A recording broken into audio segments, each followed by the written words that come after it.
ये पाठ 3 अलग अलग कहानियों का एक संग्रह है। हजरत ईसा अलैहिस्सलाम और इब्लीस।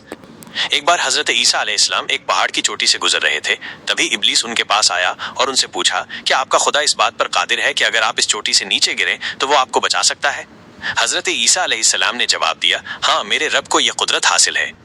इब्लीस ने कहा, यह बात सच है तो आप अपने आप को इस पहाड़ की चोटी से गिरा दें, मैं देखता हूँ कि आपका रब आपको मरने से कैसे बचाता है। हजरत ईसा अलैहिस्सलाम ने महसूस किया कि शैतान उन्हें नाजायज आजमाइश में डालना चाहता है। उन्होंने इब्लीस से कहा, लानत है तुझ पर, क्या तू चाहता है कि मैं अपने रब की आजमाइश करूं? ये गलत बात है। मुझे इस बात का यकीन है कि मेरा खुदा मेरी हिफाजत करेगा। अल्लाह का हर फरमान बरहक है और हमें इसमें शक करने की कोई गुंजाइश नहीं है, लेकिन मैं खुदा की आजमाइश नहीं करता। कुछ दिनों बाद इब्लीस फिर उनके पास आया और कहने लगा, ईसा अलैहिस्सलाम, तुम तो खुदा हो क्योंकि तुम मुर्दे जिंदा करते हो और गैब जानते हो। हजरत ईसा अलैहिस्सलाम ने उसकी बात काटते हुए कहा, लानत है तुझ पर, तू झूठ बोलता है। मैं खुदा का मुस्तफा बंदा हूँ। अल्लाह मेरी दुआएं कबूल करता है और उसी के हुक्म से मुर्दे जिंदा होते हैं। जहाँ तक गैब की बातों का ताल्लुक है तो खुदा मुझे गैब की इत्तला देता है और मैं लोगों को उसकी खबर देता हूँ। जब इब्लीस ने देखा कि हजरत ईसा अलैहिस्सलाम उसके जाल में फंसने वाले नहीं हैं, तो वो हताश होकर उनके सामने से भाग खड़ा हुआ। अबू नजर निशापुरी और कारी की तिलावत। अबू नजर निशापुरी नाम का एक सुल्तान था। एक बार वो अपनी सेना के साथ अपनी राजधानी में दाखिल हो रहा था। तभी एक मकान से कारी की आवाज ने उसे चौंका दिया। अबू नजर कुरान सुनने के लिए रुक गया। कारी ने सूरा आले इमरान की आयत नंबर 26 की तिलावत की, जिसका अनुवाद है, आप कह दें कि ए अल्लाह, तू ही मालिकुल मुल्क है, तू जिसे चाहे सल्तनत अता करे और जिससे चाहे सल्तनत छीन ले और जिसे चाहे इज्जत दे और जिसे चाहे जिल्लत दे। तमाम भलाई तेरे हाथ में है, बेशक तू हर चीज पर कुदरत रखता है। इस आयत ने सुल्तान के दिल पर गहरा असर किया। यह आयत सुनकर वो घोड़े से उतरा, रुकू किया, फिर सजदा किया। कुछ समय बाद उस कारी की वफात हो गई। उसके एक दोस्त ने कारी को ख्वाब में देखा कि खुदा ने उसे जन्नत में एक अजीम मुकाम अता किया है। दोस्त ने कारी से पूछा कि उसे ये मुकाम किस वजह से नसीब हुआ है। कारी ने जवाब दिया, मैं तो एक कमजोर और गुनहगार इंसान था। मेरे नामा-ए आमाल में कोई खास नेकियां नहीं थी, मगर इसके बावजूद खुदा ने मुझ पर खास करम किया और मुझे ये मुकाम अता किया। खुदा ने मुझे फरमाया, तूने दुनिया में एक सुल्तान को हमारी अजमत याद दिलाई थी, उसकी वजह से हम आज तुझ पर रहम कर रहे हैं और तुझे बुलंद मुकाम अता करते हैं। जी हाँ, अल्लाह ताला का फरमान है, फस्कुरूनी अस्कुरकुम, तुम मुझे याद करो, मैं तुम्हें याद करूंगा। शहर अंतकिया के लोग और हबीब अंजार। पुराने जमाने में अंतकिया एक बहुत बड़ा शहर था जो एशिया कूचक एशिया माइनर में वाक़ था। इस शहर की लंबाई 12 मील थी और इसमें इंसानों की एक बड़ी तादाद आबाद थी। अंतकिया शहर के लोग गुमराह और जालिम थे। वे सितारों और बुतों की पूजा करते थे।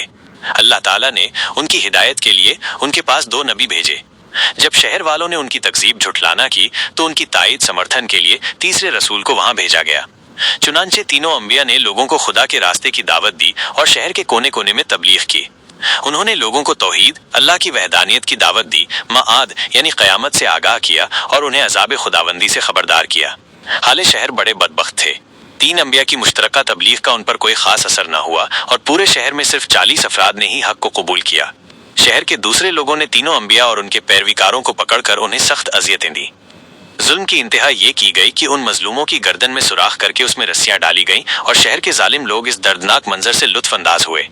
उस शहर में एक मर्दे मोमिन रहता था जिसका नाम हबीब अंजार था। वो उन अंबिया पर ईमान लाया था, लेकिन वो अपने ईमान को छुपाकर रखता था। उस शहर में बढ़ई का काम करता था।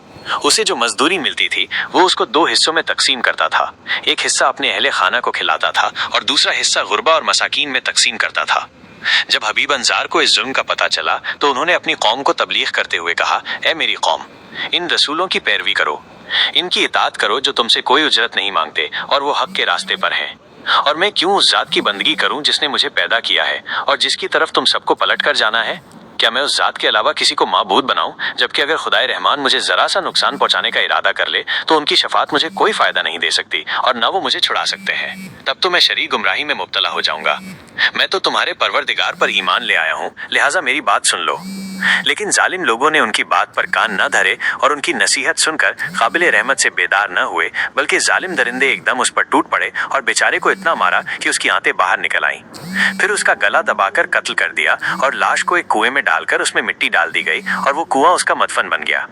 बाज रिवायात के मुताबिक जालिमों ने उसे पकड़कर आरी से 2 हिस्सों में तकसीम किया था। एक और रिवायत में मज़कूर है कि लोगों ने उसकी गर्दन में सुराख किया और उसमें रस्सी डाली और फिर उसे सूली पर चढ़ा दिया, जहां उसकी मौत वाक़ई हुई। हबीब अंजार को मौत से कबल अंबिया दिखाई दिए तो उसने ये आखिरी अल्फाज कहे, मैं तुम्हारे रब पर ईमान लाया हूँ, मेरे गवाह रहना। इसके बाद उसकी रूह खफ्से अंसारी से परवाज कर गई। अल्लाह ताला ने उसकी कुर्बानी को कबूल किया और उसे अजीम सवाब दिया।